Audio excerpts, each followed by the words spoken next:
Oi, Sabrina. tudo bom? Caiu. Tava longo aí, caiu. Aí, Enquanto o deixa eu pessoal ver tá aqui agora. entrando. Ah, viu, Sabrina? Sim. Aí, finalizando a questão da terça-feira, que ali foi mais chocante, porque todas as pessoas que estavam indo estavam descendo presídio, muita gente chorando, caindo em desespero. Uhum. Foi aonde uma pessoa tentou suicídio nesse momento.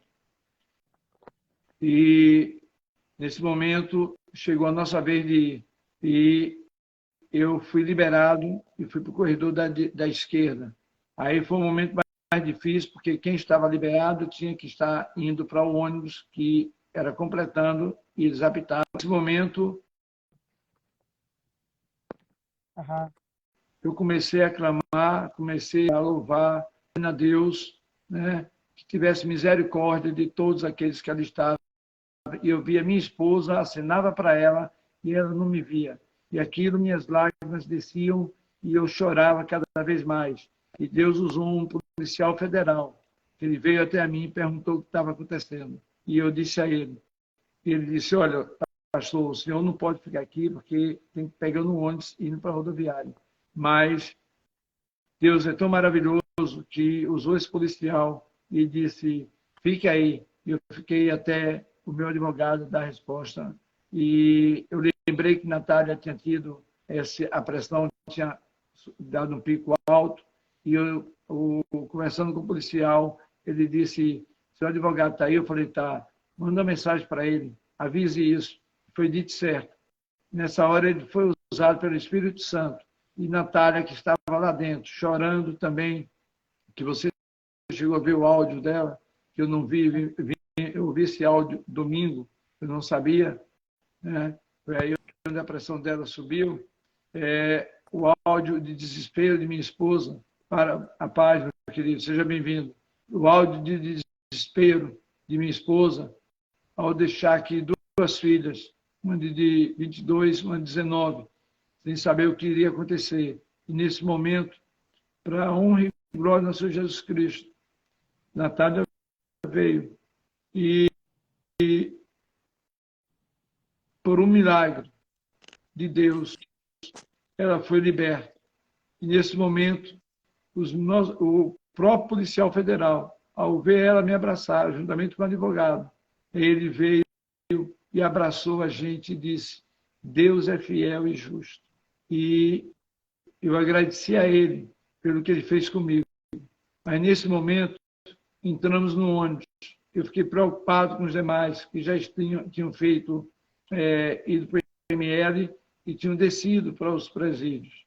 O mais lamentável de tudo isso foi saber, essa semana, que lá dentro, segundo informações obtidas por mim e o nosso advogado, que eles iriam usar roupas de lá, mas estariam em blocos separados, masculino e feminino, um presídio para o outro, 60 quilômetros.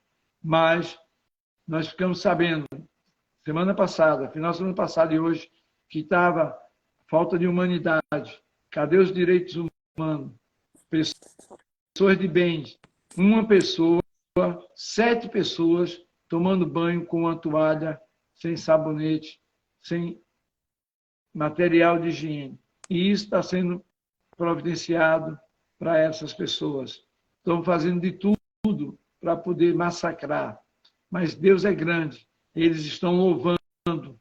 E isso, policiais lá dentro disseram, num relato, que estava acostumado a trabalhar e aprender traficantes, bandidos, homofóbicos e outras coisas a mais, que ele não estava acostumado a aprender pessoas de bem, que ele estava se sentindo impotente por ver aquela situação lamentável.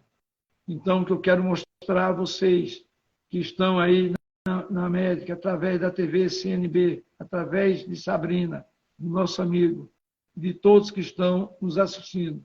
E, gente, vamos valorizar Deus, pátria, família e liberdade. Não podemos permitir que o comunismo ele venha reinar em nossos países. Precisamos dar o grito de liberdade. Não estou aqui, em momento algum, sendo justiceiro. Não, apenas cobrando e reivindicando como cidadão que tem uma Constituição, os direitos de ir e vir, e faça prevalecer que a nossa Constituição brasileira está sendo literalmente rasgada todos os dias. E o nosso país está a mercês. Então, precisamos unir, precisamos levar o máximo de pessoas possível, pessoas que verdadeiramente pensem com integridade, dignidade, olhem para nós como ser humano. Nós não somos terroristas, são pais de famílias, são mães, pessoas idosas que estão presas, pastores que estão presos. E eu levanto a voz e peço a você, cristão, católico, evangélico, que se manifestem. Não só é orando, porque toda oração tem que ter ação. Precisamos unir, precisamos deixar de ser omissos e covardes e tomar um lado, uma posição. Não podemos estar pregando no púlpito algo que não estamos vivenciando lá fora. Eu peço isso porque eu sei o que eu passei, o que minha esposa passou, o que os nossos patriotas estão passando nesse momento. O que eu passei perante a eles é nada. As famílias estão preocupadas, desesperadas, porque não tem dinheiro. Os advogados cobraram o mínimo do mínimo para poder resolver todas as nossas questões. Eu não tenho que falar dos nossos advogados. Eu parabenizo a toda a equipe. São 3. Parabenizo a cada um deles. Como é que é, pastor? Éticos. Como é que é o nome do seu advogado? De repente o doutor Cristiano conhece. Eu tenho 3. São doutora Adriana, né? Tem doutor Everton e doutor Ricardo. 2 de Salvador e 1 de Brasília, que é o doutor Everton. 3 pessoas maravilhosas. Você está mudo. Eu acho que ele que cuidou do Sererê, do cacique. O cacique é o Sererê? Acho que um deles cuidou do Sererê, um deles. Não estou na dúvida aqui. Cristiano, fala um pouquinho do seu trabalho para as pessoas que estão assistindo a gente. Se eles precisarem entrar em contato com o senhor para os seus serviços também, e explica um pouquinho o que o senhor fez lá com nossos patriotas. Esse né? período, Sabrina, que nós passamos 60 dias aqui no 35º Batalhão de Infantaria, pacificamente, ordeiramente, aqui dentro do 35º em Feira de Santana, na Bahia, no Brasil, nós fomos manter em Brasília a mesma forma de manifestação pacífica. Esse era o nosso intuito.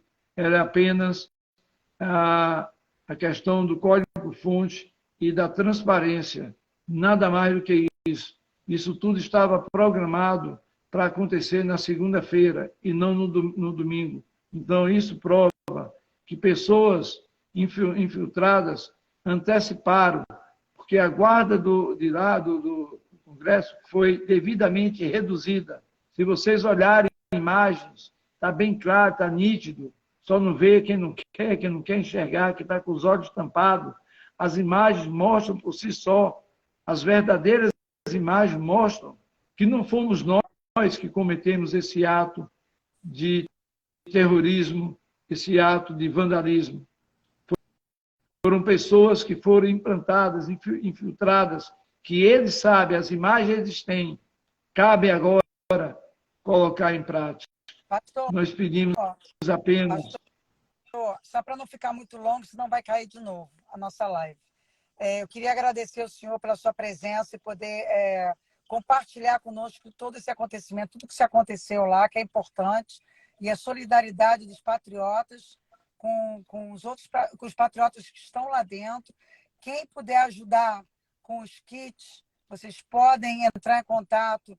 Aí, todo mundo que estiver aqui em cima, por favor, seguir o doutor Cristiano Caiado. Vocês podem entrar em contato, se vocês quiserem doar alguma coisa, entre em contato com ele, que ele pode ajudar os patriotas que estão lá para levar esses kits. Então, quem puder ajudar, nós agradeceríamos, tá? A ajuda de vocês. E, pastor, tem umas pessoas começando a fazer umas perguntas, e eu gostaria de dar a palavra ao doutor Cristiano, para ele poder falar um pouquinho do trabalho que ele faz lá e como é feito esse trabalho de solidariedade com os outros advogados também, tá? A gente vai fazer uma perguntinha para o senhor, mas deixa o doutor Caiado falar um pouquinho, depois a gente volta de novo com as perguntas, pode ser? Pode ser. Obrigado. Pois não, doutor Cristiano. Bom, o pastor sensibilizou todo mundo aqui, né? Ele tentou passar em palavras algo que é muito difícil de passar em palavras. A gente tem que vivenciar uma coisa assim para a gente poder sentir na pele. Mas eu acho que todo mundo sentiu um pouco nas palavras do pastor, que é uma coisa que parece tão distante da nossa realidade, né? Era tão distante da nossa realidade. Eu fui, não sei se vocês sabem, mas eu fui o terceiro advogado a chegar lá. Cheguei bem cedo, eu cheguei antes do comboio, né? Foi por causa de um vídeo meu que viralizou, que os advogados conseguiram entrar lá dentro, porque a gente estava restrito a uma guarita. Depois disso, a gente conseguiu uma sala lá dentro, só defensor público que podia entrar, né, no campo. Aí, depois teve um terceiro momento, a gente conseguiu ir no ginásio e falar com as pessoas, né? E o que foi o trabalho ali de muitos advogados? Foi um trabalho de emergência, porque as pessoas não sabiam nem que estavam sendo presas. Então, a gente estava lá informando o que estava acontecendo com elas, para elas entenderem qual que era a realidade, né? E a gente teve muita dificuldade, porque a gente não sabia, a gente nunca foi preparado no nosso direito, no nosso sistema jurídico, uma situação que nem essa, porque não existe nada no direito, né? Isso que fizeram os manifestantes não existia no direito, né? Ainda não existe, porque não teve lei, né, colocando todo esse procedimento, não teve lei inventando um flagrante delito sem individualização de pena. Então, você teve ali uma ordem de prisão coletiva, sem individualização de pena, né? Tudo fora dos trâmites legais. E a gente estava ali explicando para as pessoas, e junto com os delegados, quais seriam, né, as novas etapas ali dentro, porque aquilo ali foi uma prisão para averiguação. Prenderam todo mundo, independente se fosse culpado ou inocente, né? Prenderam todo mundo, está todo mundo preso ali. Depois que a gente prender, a gente descobre, a gente junta a prova, investiga, descobre quem é, aí são outros 500, mas por enquanto está todo mundo preso. Então foi tudo feito à margem da lei, arbitrariedade, no estado de exceção, e é muito difícil para um advogado, né? Eu sou muito idealista, e assim, chegou um momento que eu falei, nossa, eu não sei o que fazer aqui, porque eu estou pessimista em relação a tudo isso. Eu já comecei a antever as coisas lá dentro, sabe, pastor e Sabina, porque o que acontece? Eu falei, essa audiência já está passando, já passou o flagrante já passou. Então, assim, no direito, se uma autoridade vê uma prisão arbitrária, manifestamente ilegal, ela tem que relaxar a prisão. Isso é o que a gente aprende no direito. Ninguém relaxou a prisão ali, a não ser, né, primeiro 70 anos, primeiro 80, depois 70, depois 65, depois 60, e aí depois estavam até dando uma 57, 56, se tivesse algum problema de doença, se estivesse no grupo de pessoas mais velhas, né? Mas isso tudo foi feito uma ilegalidade dentro da ilegalidade. E aí eu ficava assim, o que eu falo para as pessoas? Tem que falar a verdade para as pessoas, né? E eu fiquei assim, numa situação que era muito difícil. Porque eu falei, olha, se eu falar a verdade, eu posso desesperar mais ainda a pessoa. Porque daqui, elas podem achar que elas vão ser liberadas e elas não vão. Então, eu falei, olha, se você não tem mais de 60 anos, você vai ser encaminhado para um presídio depois que você sair daqui.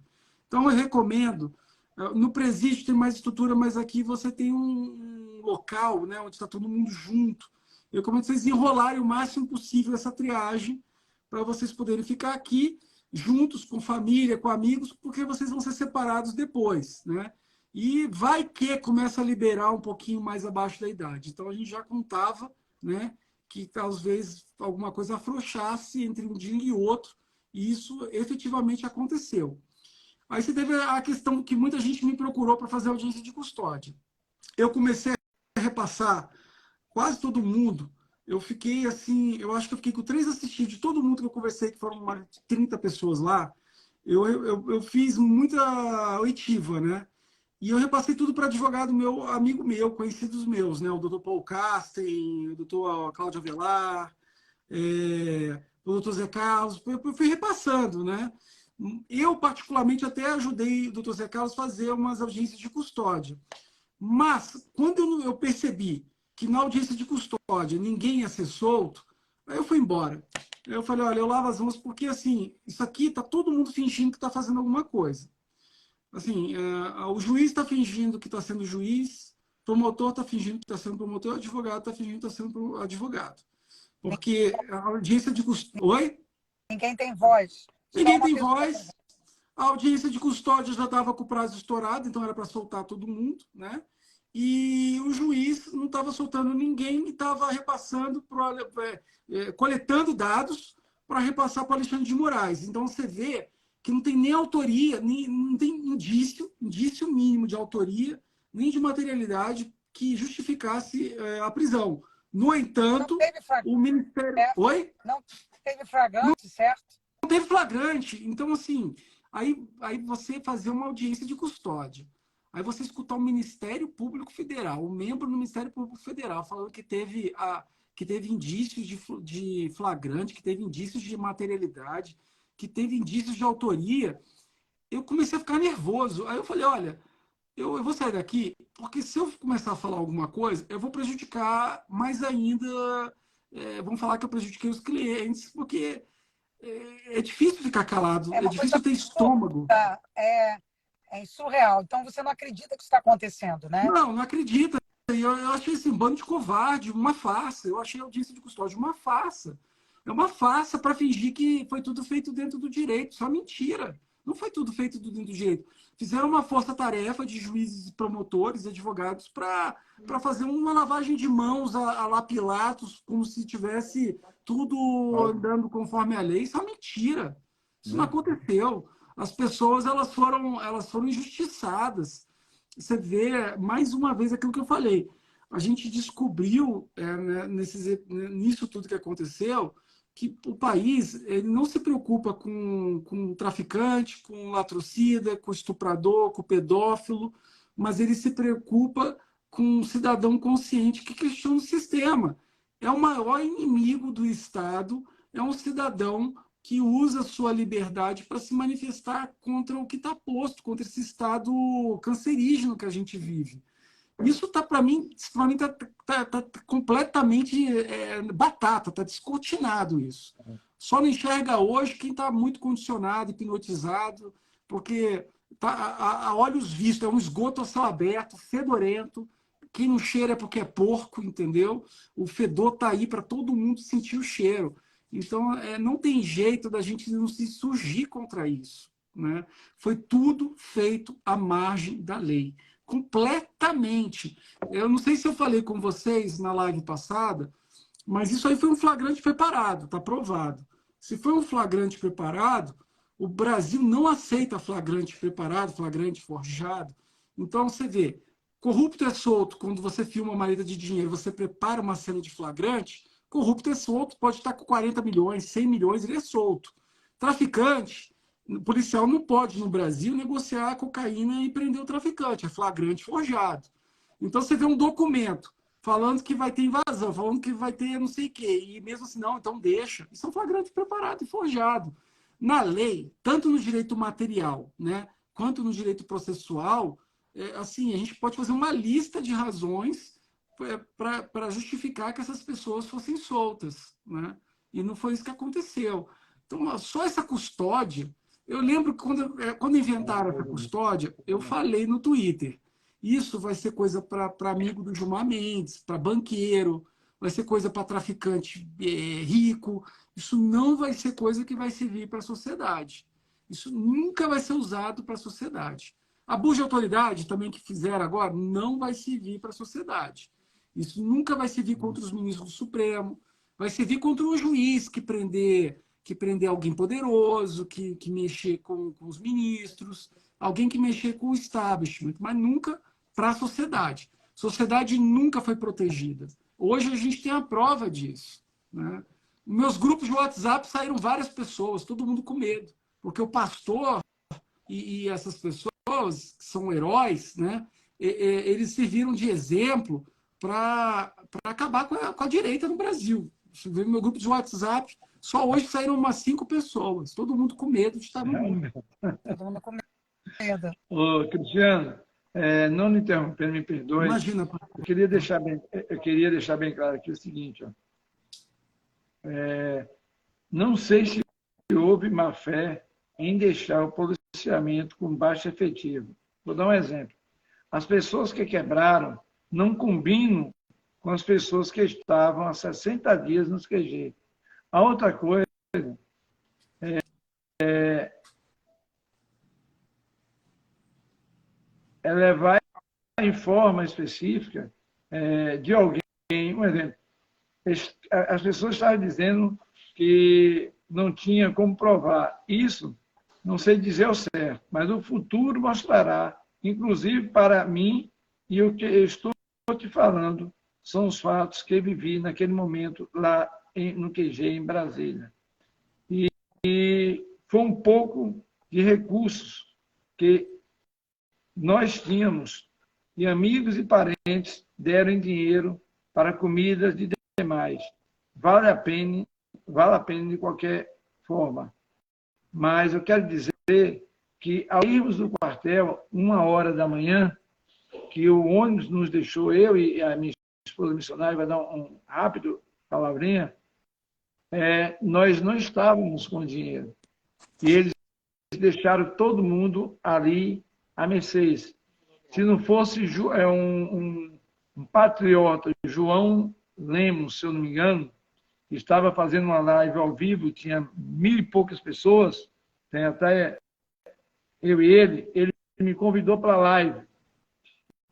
E nessa live, ele estava fazendo bem, ajudando os patriotas que estavam chegando sem dinheiros e assustados. E ele pagou ao vivo mais de 20 mil reais em passagem para as pessoas que iriam retornar.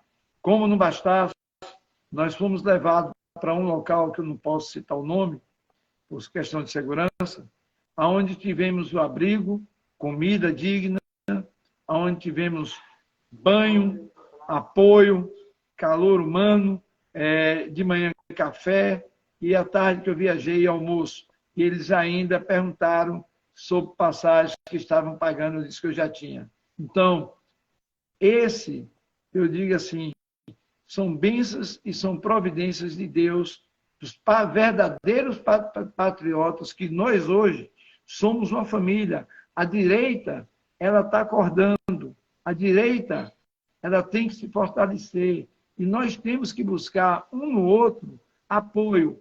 Não podemos nos deixar e abandonar a nossa missão aqui, que é Deus, pátria, família e liberdade.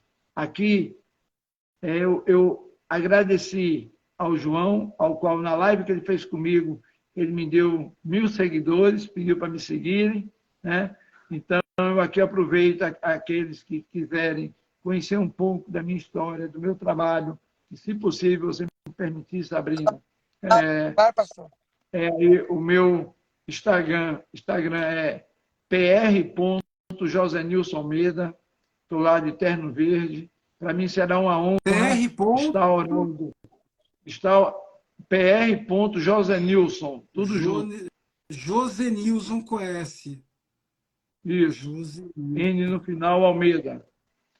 Se puderem aí estarem me seguindo, estarei orando por cada um daqueles que estão nos seguindo, conhecer um pouco do nosso trabalho. Eu disse à minha esposa, eu não vou parar enquanto Deus me der fôlego de vida, certo? O que eu puder fazer dentro das minhas condições, das minhas orações, intercessões, e agradeço muito Sabrina. A você, minha amiga. A você mesmo, Imagina. que humildemente entrou em contato comigo.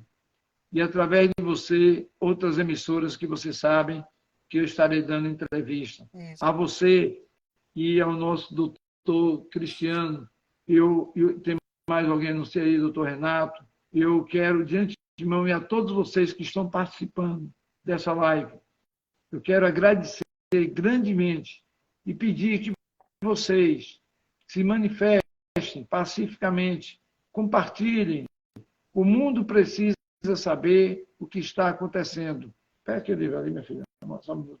Eu vou pegar um livro, eu já mostrei a Sabrina, que esse livro eu venho batendo sempre e mostrando, onde fala sobre os 9 comentários sobre o comunismo chinês. É muito bom.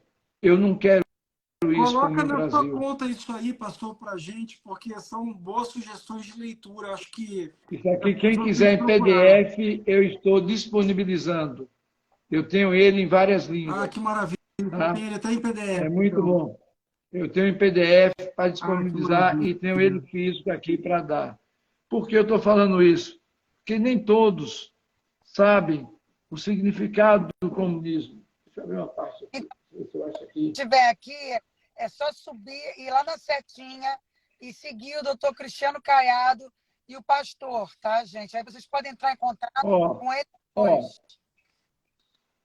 No ponto 2, utilizando de mentira para aceitar a violência, diz o seguinte: o nível de civilização pode ser medido pelo grau de violência usado no regime. As sociedades de regime comunista claramente representam um enorme retrocesso para a civilização humana.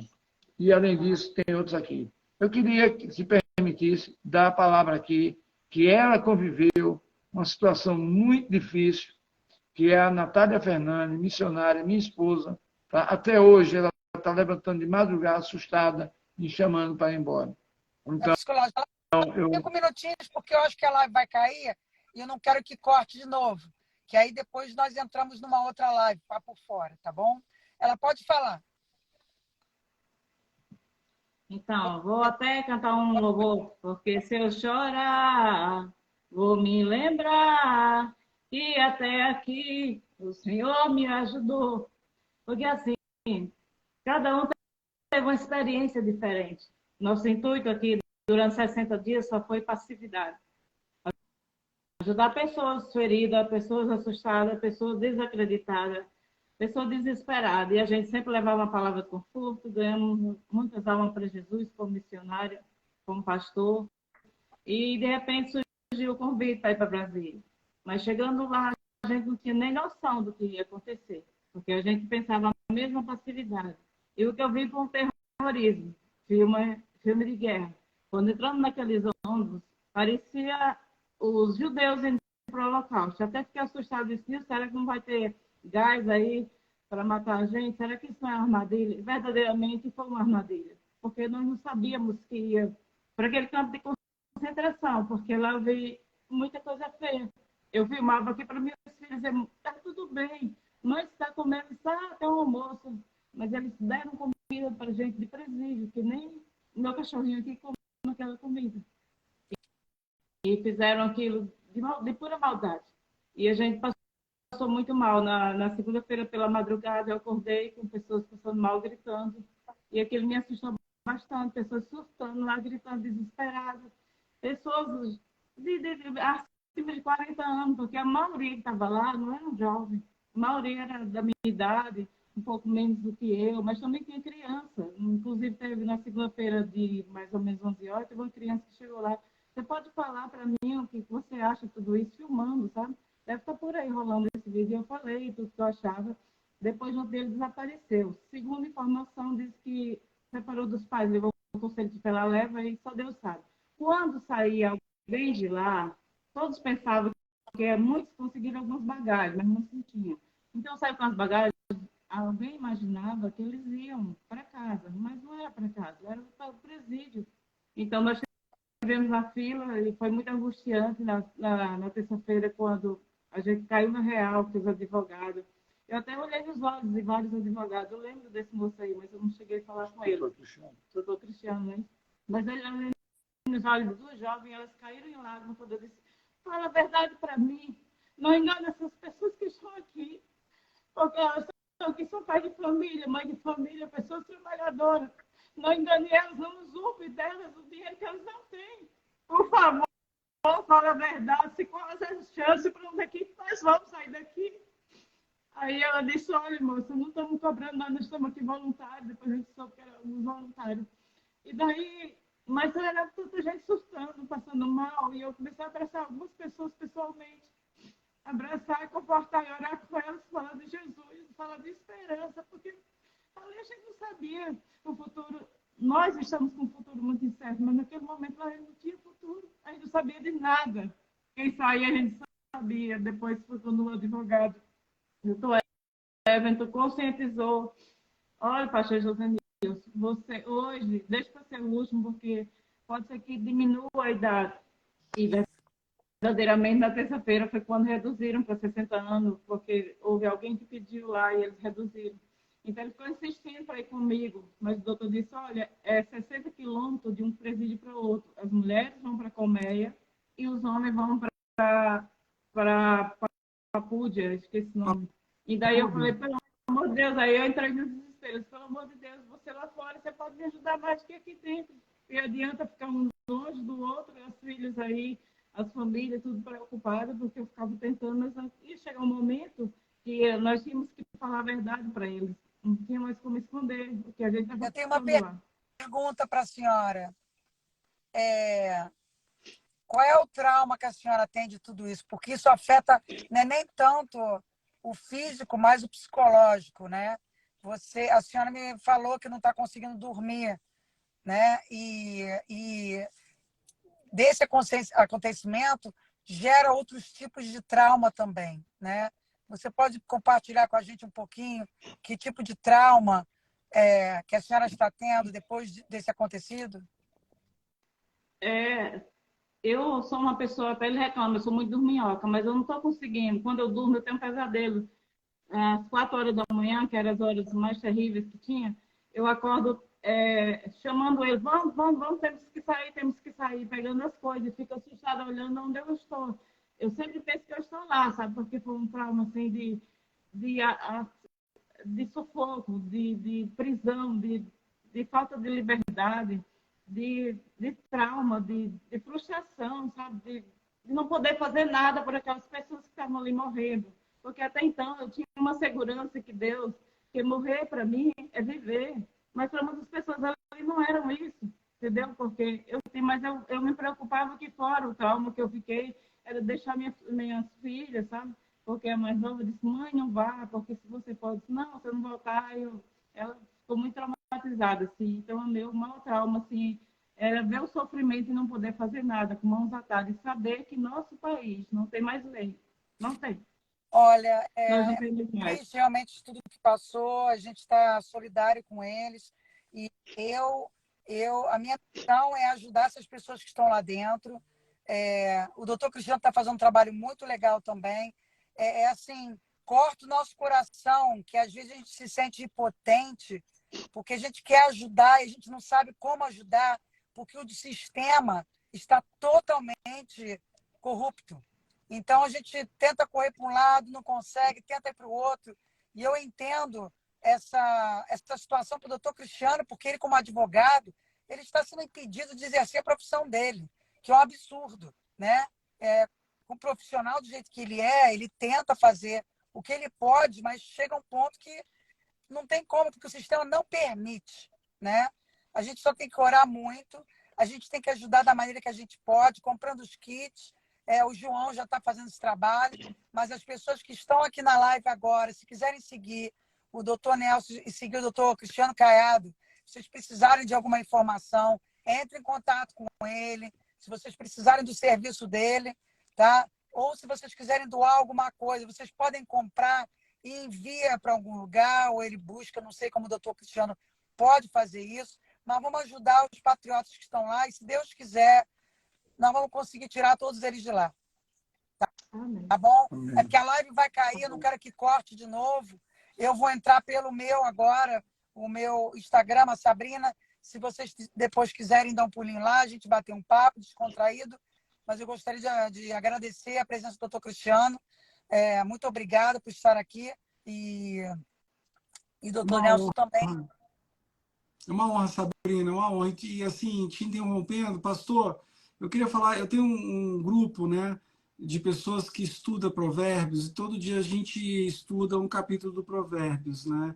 E assim, o tempo é um grande juiz, e ele é um juiz honesto, ele é um juiz que não falha. Então, o senhor pode ter certeza que isso que vocês passaram vai ser honrado em algum dia, e não existe sofrimento que não seja de todos nós. E esse é o desafio da humanidade, saber que o sofrimento de um irmão é o nosso sofrimento também. Então, um dia vocês vão ser honrados como vocês merecem. Você pode ter certeza disso. Eu agradeço, em nome de Jesus. Agora, só vou finalizar aqui dizendo o seguinte, Hebreus 11:1. Ora, a fé é a certeza daquilo que esperamos e a prova das coisas que não vemos. Então, eu estou pela fé. Creio, Sabrina, que Deus não vai só te honrar, Ele vai derramar bênçãos na tua vida e nos teus objetivos, nos teus trabalhos, assim na vida do doutor Cristiano, o doutor Daniel, né, Renato, né, e a todos vocês que estão solidários conosco nessa missão. Eu desejo de coração que Deus entre com providência na vida de cada um de vocês. Eu peço orações a todos, para todos que estão presos injustamente, prisões ilegais, mas são homens e mulheres e servos do Senhor, que não praticaram nenhum crime para estar preso. Mas eu acredito na justiça divina e sei que ela, no momento certo, irá entrar e fazer prevalecer aquilo que Deus tem na vida de cada um de vocês.